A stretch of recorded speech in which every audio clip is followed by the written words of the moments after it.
इसलिए आप कांग्रेस के जिम्मेदार बता रहे हैं। नहीं, बाढ़ आपदा के लिए कांग्रेसी लोगों ने प्रश्न किया है कि बाढ़ आपदा में कुछ नहीं कर रहे, तो राहत कार्य बचाव कार्य के लिए भारत सरकार ने सेना भेजी है। मुख्यमंत्री जी खुद पल पल की उस पर नजर रखे हुए हैं।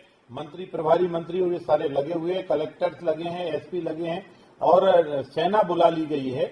लेकिन आपदा इतनी भयानक है, इतनी वृक्षता भयानक है कि उसको संभालने में वक्त लगेगा। लेकिन कुल मिलाकर अगर इसके प्रारंभ में अगर जाया जाए तो भारत की कल्पना या मध्य प्रदेश की कल्पना या इसके बारे में अगर सोचा जाए तो इस देश में कुछ नदियां ऐसी हैं जो बारहमासी हैं, कुछ नदियां जो बरसाती हैं, पर नदी, नादे, तालाब ये भारत की संपदा है, जल, जंगल, जमीन। अगर इसकी सुरक्षा की दृष्टि से सोचा जाता, पहले प्रधानमंत्री जी सोचते, दूसरे प्रधानमंत्री इंदिरा गांधी जी सोचती, राजीव गांधी जी सोचते या नरसिम्हा राव जी सोचते, अगर नहीं सोचा तो कम से कम अटल बिहारी वाजपेयी जी ने जो भारत की नदी जोड़ो अभियान सोचा, इस अभियान को अगर मनमोहन सिंह जी नीचे तक उतारने का काम करते और ये अभियान सतत चलता, ना तो भयानक बाढ़ की त्रासदी से इतना नुकसान होता और ना सूखा क्षेत्र के कारण लोग परेशान होते। भारत में अटल जी ने जो नदी जोड़ने का काम किया था, ये सर्वांगीण आवश्यकता थी, इस पर ध्यान देने की जरूरत थी। मनमोहन सिंह जी ने इसको रोका। और मैं ये भी निवेदन कर देना चाहता हूं कि जब अटल जी ने प्रधानमंत्री सड़क जो है ये राजीव गांधी जी ने नहीं चलाई, ये अटल बिहारी वाजपेयी जी ने चलाई। 5,77,000 गांव में आज अगर प्रधानमंत्री सड़क है तो श्रीमान अटल बिहारी वाजपेयी जी की योजना के कारण है। अगर इसी योजना का मूर्ति रूप वो नदी जोड़ो अभियान में अगर चल जाता तो आज इतनी भयावह त्रासदी से का सामना नहीं करना पड़ता। कांग्रेस ने हर देश की योजना को रोका और बाढ़ के कारण और सूखे के कारण अगर सही पूछा जाए तो कोई प्लानिंग में मिस्टेक की है तो वो कांग्रेस ने की है, वो जिम्मेवार।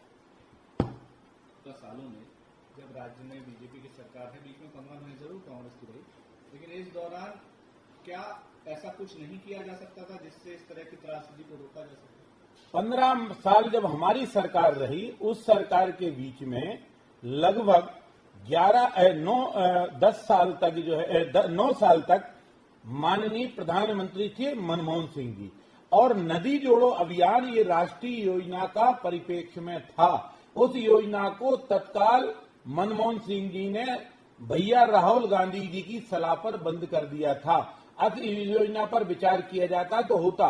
जब हमारी पुनः भारत सरकार आई तो माननीय नरेंद्र मोदी जी के नेतृत्व में गंगा सफाई अभियान से लेकर तमाम नदियों की स्वच्छता की दृष्टि से, नदियों के पहाड़ चौड़े करने की दृष्टि से, कानपुर में जाओ तो गंगा को स्वच्छ करा, कितनी गंदी मलमूत्र और नदियों फैक्ट्रियों का वो जाता था उसको साफ करने का काम किया। तो ये जो सारी स्कीम है कि ये सारी स्कीमों पर काम शुरू हुआ। अभी हमारा एक अनुबंध हुआ केन बेतवा का, भारत सरकार और मध्य प्रदेश सरकार इस पर काम कर रही है उत्तर प्रदेश के साथ मिलकर। लेकिन 15 महीने में कमलनाथ जी ने इस सरकार इस योजना को भी अमली जामा नहीं दिया, उसको रोक दिया। इसके बाद जिस दिन से हम आए कोरोना में, लेकिन हम इस पर काम कर रहे हैं। कहने का आशय ये है कि इस त्रासदी पर जब कांग्रेस नाटक करती है, उस त्रासदी पर जब कांग्रेस घड़ियालू आंसू बहाने का कोशिश करती है, तब मैं कहना चाहता हूं कि इसके लिए जिम्मेदार है तो कांग्रेस है। आज अगर देखा जाए भोपाल के नदी नालों पर तो क्या स्थिति है, तो इस सब पर विचार करने की आवश्यकता है। इसलिए कांग्रेस घड़ियालू आंसू बहाने की बजाय वास्तविकता और हकीकत पर ध्यान दे। जो भारत में नदी, नाले, तालाब हमारे पास पहले से थे, उनको सुरक्षित रखने की आवश्यकता है, उन्हें आपस में जोड़ने की आवश्यकता है। अधिक पानी जहां है वहां कम पानी की नदी से उसको जोड़ा जाए।